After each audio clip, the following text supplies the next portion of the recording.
j'ai contribué, je pense, à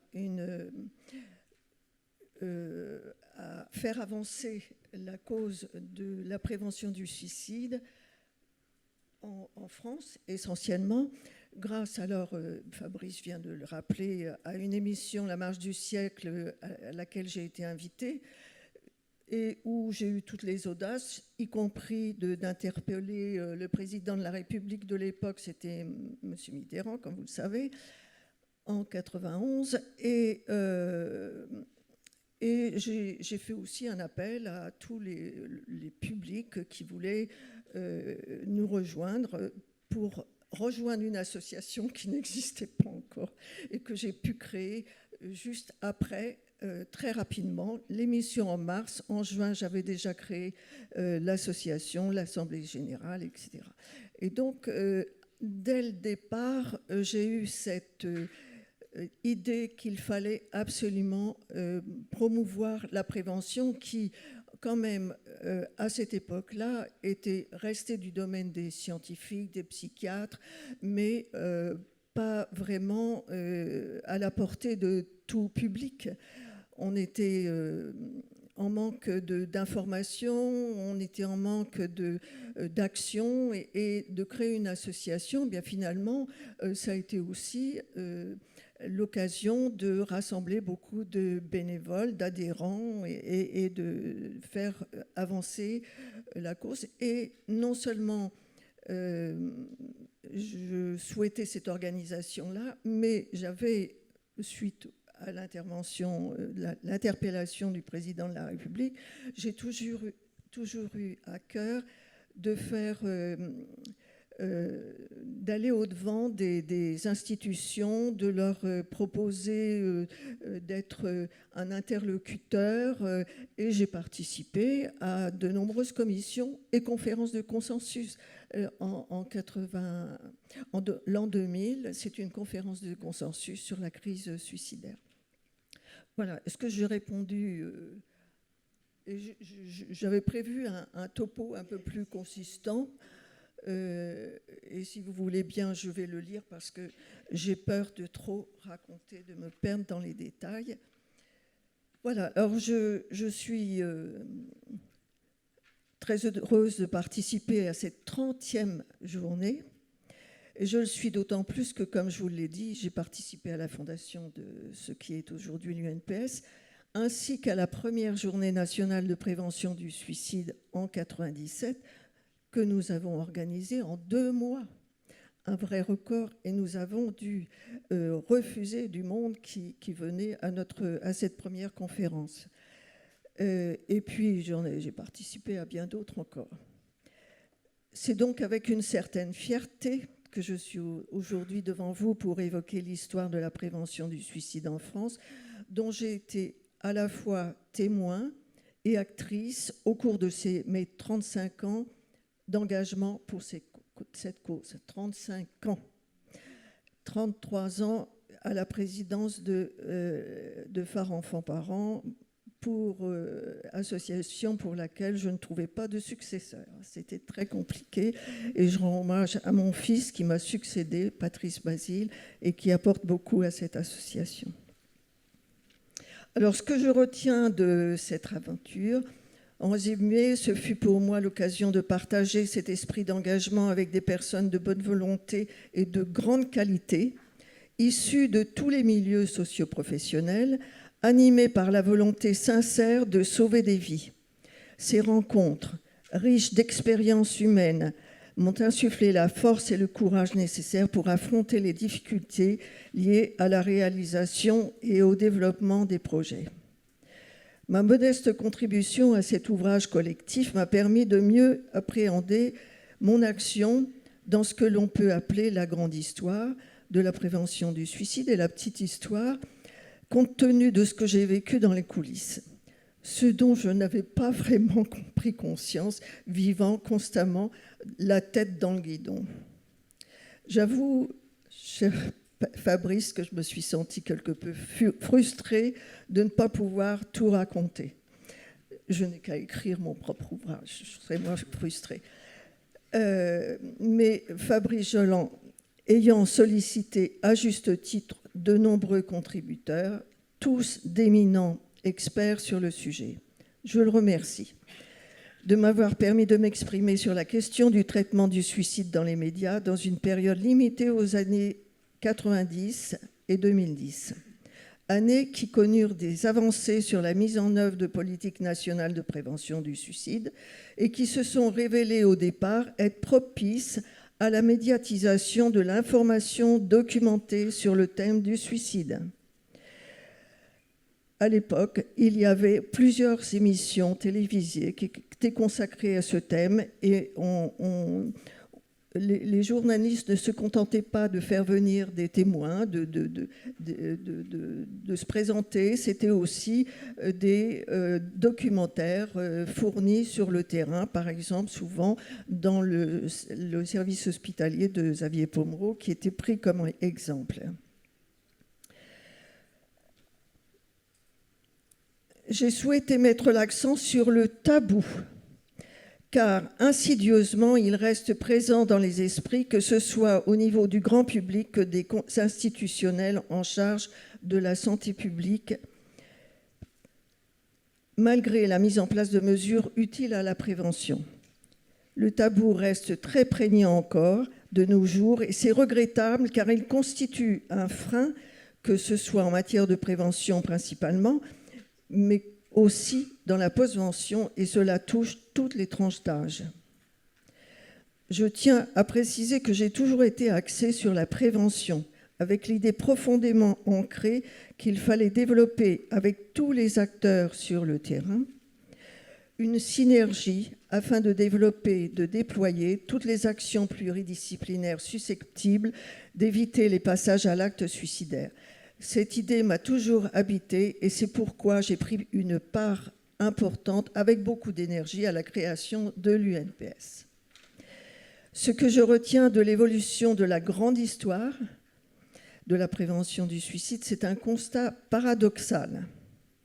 Il existe depuis près d'une décennie une montée en charge des mesures gouvernementales et d'initiatives individuelles et associatives se développant dans toutes les régions.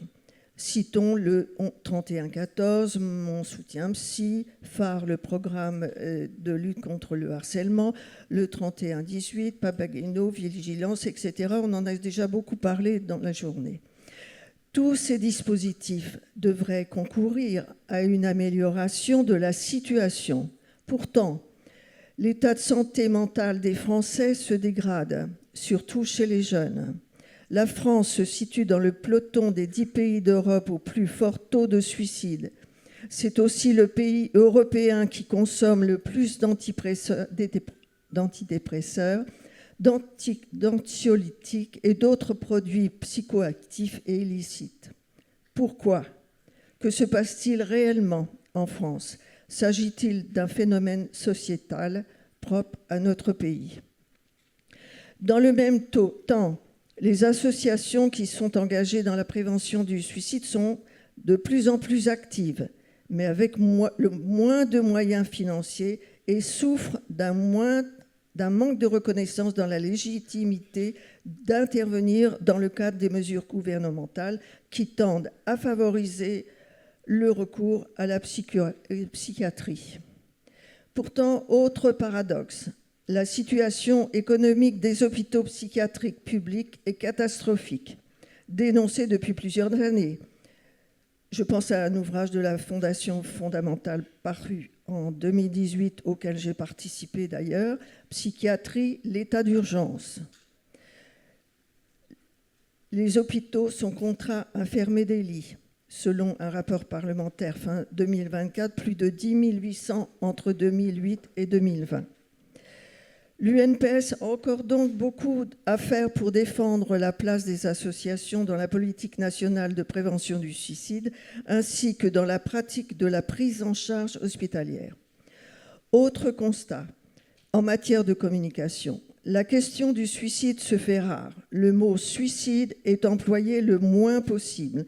Cette journée nationale, comme celle du 10 septembre, journée mondiale, passe de plus en plus inaperçue. Les médias appliquent un silence, alors que les animateurs de TV ou autres intervenants affichent un ruban, des rubans ou symboles pour d'autres causes. Il y a, à mon avis, une discrimination dans le choix des causes à défendre.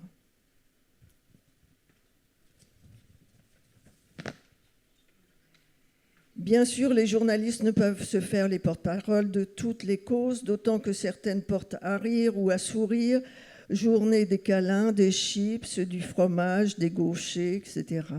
Néanmoins, l'année 2025 ayant été déclarée grande cause nationale pour la santé mentale, nous pouvons espérer une évolution dans la manière de traiter les sujets, le sujet médiatiquement en termes de communication grand public et lever du tabou. Concernant la petite histoire, je peux simplement vous dire que s'il y a eu d'heureuses rencontres, des moments d'enthousiasme, d'amitié, de partage, d'une même volonté d'agir pour le bien des autres, il y a eu aussi des moments de découragement, de faiblesse quand la maladie s'abat sur nous et quelques discordances difficiles à gérer. C'est normal, nous sommes des êtres humains qui subissons des événements que l'on ne peut pas toujours maîtriser et qui, selon les circonstances du moment, influent sur notre comportement. Pour autant, je n'ai jamais perdu le cap de ce qu'il fallait poursuivre en faveur des plus vulnérables à risque suicidaire. Alors, quel avenir pour la prévention du suicide ? Je suis une optimiste forcenée, d'une manière générale. Mais dans ce domaine, je suis très partagée entre l'inquiétude et l'espoir. L'inquiétude car notre monde va mal. Nous en avons la preuve tous les jours au travers des informations diffusées par les médias. La violence que donnent à voir les adultes atteint les jeunes et se traduisant par des meurtres à l'intérieur même des écoles, lieu qui devrait être le rempart à toute agression extérieure, en même temps que la préservation de la sécurité et de l'apprentissage.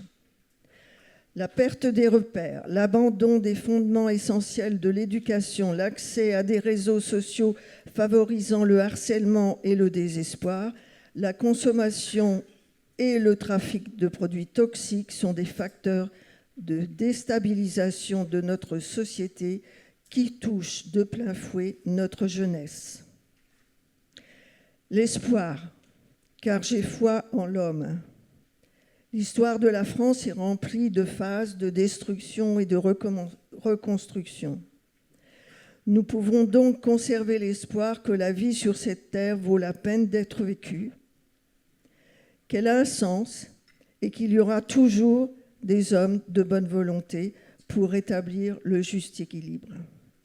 Actuellement, l'actualité est vécue par certains comme une agression et développe un sentiment d'inutilité et d'impuissance qui les amène à utiliser la violence contre soi ou contre l'autre. J'ai presque terminé.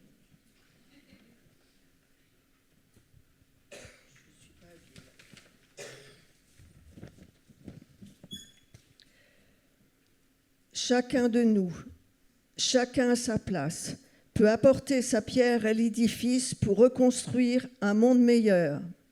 Dans ce monde où la noirceur est souvent mise à l'honneur, il n'est pas utopique de penser que nous pouvons tous contribuer à ce qui est essentiel pour se réconcilier avec la vie.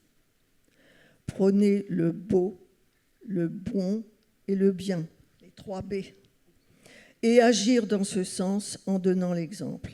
Il s'agit là d'une véritable notion d'écologie humaine, recentrée sur l'homme dans un environnement favorable à son épanouissement, non pas uniquement avec des mesures sanitaires et sociales, mais avec sa participation dans la construction d'un monde meilleur fondé sur des valeurs primordiales, le respect de soi et de l'autre, la justice et l'éducation.